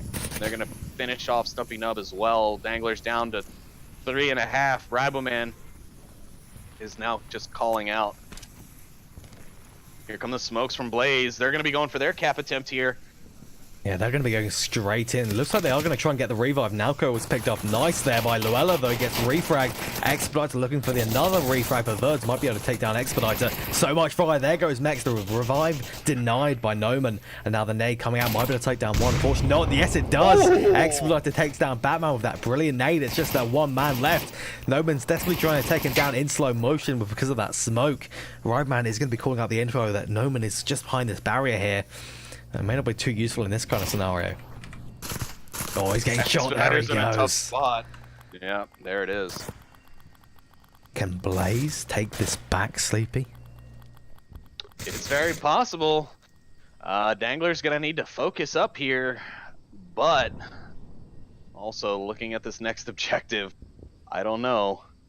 It could end up going back the way of Danglers, because this is definitely a fun one for them. They definitely like this objective, and they usually have a pretty high success rate on this, if I do recall correctly. So we'll just have to see. But Blaze are definitely doing a great job of making a fantastic comeback. It was what, 3-0 when they started to come back. Yeah. This could be a 3-0 comeback. Danglers getting like complacent, and maybe it's going to be a Blaze victory. It'll be a Blaze victory, but tied in points if that happens. Now that would be a sight to see. Yeah, absolutely. To get a tie, I mean, obviously the winner will still go to whichever team won 2 maps, but yeah, the tie would be a nice way to lose if you did lose, if you were the team to lose, I should say, because obviously it's not going to affect your MMR too much by losing that matchup. I mean, it shouldn't go anywhere realistically. I mean, maybe a point or two. Considering you didn't lose by points, you know, the points were dead even, but you lost by maps, so obviously you got to give something to the winners. But yeah, it should only be about 1 or 2 points if you tied it up. But maybe it will affect, you know, the placements, because I believe either Blaze or Danglers is going to be finished with their placements after this match. One of them has definitely gotten a challenge, I remember. Somewhere in my mind. Blaze, yeah. So if they can win this, they're going to finish their placements and finish it on a high note. I believe they're on a 3-win streak if they take this. Yep, this is actually Blaze's week 1 game. Danglers and Blaze were scheduled to play week 1, but due to scheduling conflictions, it was postponed. So they are playing out this. This is actually a week 1 matchup, technically. Technically, though, they did bring it into week 2, and it was long awaited. The week delay only made it more exciting, and this aggression coming out. Stumpy's gonna get taken down by Nalco, I think, but it's Verz that goes down first. Nalco goes down as well. The fated duo is down. Stumpy and Rival with the fated counter duo for it. Yeah, and I think the Danglers figured it out that was what was gonna happen after that last round. They were like, that stuff is not gonna catch us off guard again. And now just look at these smokes. I mean, I'm like 8 smokes in my count right now. And actually goes to the count. Luella's on it. Luella's gonna get the count. It's gonna be 5-2. It's over. And Danglers win it out big with a cap to take it 5-2. Oh my gosh, Buxton. But I had a feeling it was coming when I saw this objective, and Blaze tried as they might. They could not take down the deadly Danglers here on Suburbia and on that Burning Porch objective. Wow. Oof. Oh, amazing. Very, very impressive from Danglers and Blaze both. One thing I would like to say, I'm sorry to everyone watching for the first 20 seconds of those rounds. I may have missed the fated duo going down due to the overlay. I've done it's the first time I've done that in a very long time, but you saw the cap at the very least. Be happy with that. Oh dear. But man, what a matchup, Sleepy. I'm not going to be able to sleep for hours, Buxton. I feel so bad for you because it's what, almost 6 a.m.? Something like that? It's almost 4 a.m. Not that bad. Okay, so not that bad, but all that adrenaline from that match. All the adrenaline from that match coursing through your veins. I'm sure it'll still be a few hours before you are able to fall I asleep. gotta sleep at 6 a.m. anyway. Life's good. Man, what you predicted it? Yeah, you predicted it at the start. A barn burner for certain. Though it wasn't quite the Suburbia barn that got burnt down. I think it was the barn in our hearts. Yeah, that's it. I know my heart was on fire there for a while. The stress of watching my old team play against Blaze, who have been giving us some trouble lately. You know, they've been giving us some good games, and I can respect that. But having to watch them almost get taken down was tough to watch. Just as tough as it was when I was still officially on the roster casting with Nightfire and you last season when we would cast these matches. Oh my goodness. Whew. Yeah, that was an utterly fantastic series. Man, that's a good precedent to be set for the start of Season 7, I'd say. The first week matchup delayed into the second week, but it's a hell of a match for certain. I gotta say, Sleepy, do you have any final words before we kind of head off so we can try and purge this adrenaline? No, just thank everybody, of course, for tuning in. We do much appreciate that. We appreciate your support and your love. So thank you for tuning in to yet another great Onward cast, another great game from both teams. And that's all I got, Buxton. Oh, very nice. If you do need more information on the VR Master League, you can go to vrmasterleague.com/onward, and you can join the Onward Discord. The link is in the Twitch kind of description at the bottom. But that'll be it from me and Sleepy here. Maybe it from the league in general for this week. I suppose we'll see you next week then. Believe? Is it Sunday? Yes, it is. Okay. I'm correct. Goodbye, everyone.